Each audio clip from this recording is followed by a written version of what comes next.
الله أذن لكم أم على الله تفترون وما ظن الذين يفترون على الله الكذب يوم القيامة إن الله لذو فضل على الناس ولكن أكثرهم لا يشكرون وما تكون في شأن وما تتلو منه من قرآن ولا تعملون من عمل إلا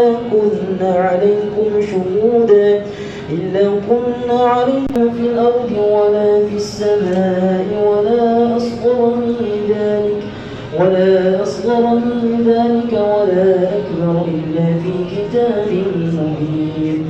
ألا إن أولياء الله لا خوف عليهم ولا هم يحزنون الذين آمنوا وكانوا يتقون لهم البشرى في الحياة الدنيا وفي الآخرة لا تبديل والذي جعل لكم الليل لتسكنوا فيه والنهار مبصرا إن في ذلك لآيات لقوم يسمعون قال اتخذ الله ولدا سبحانه هو الغني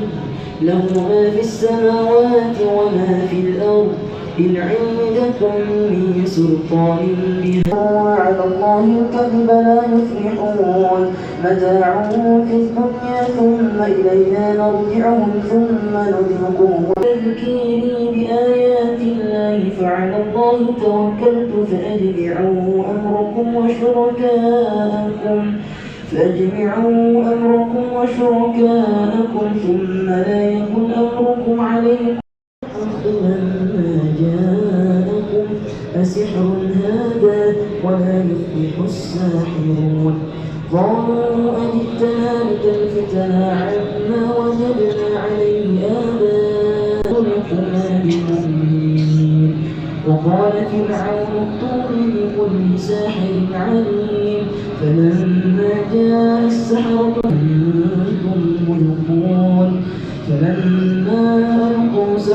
فلما ألقوا قال موسى ما يصلح عمل المفسدين ويحق الله الحق بكلماته ولو كره المجرمون فما أنه لمن المسرفين وقال موسى يا قوم إن كنتم آمنتم بالله فعليه توكلوا إن كنتم مسلمين فقالوا على الله توكلنا ربنا لا تجعلنا فتنة للقوم الظالمين ونجنا برحمتك من القوم الكافرين وأوحينا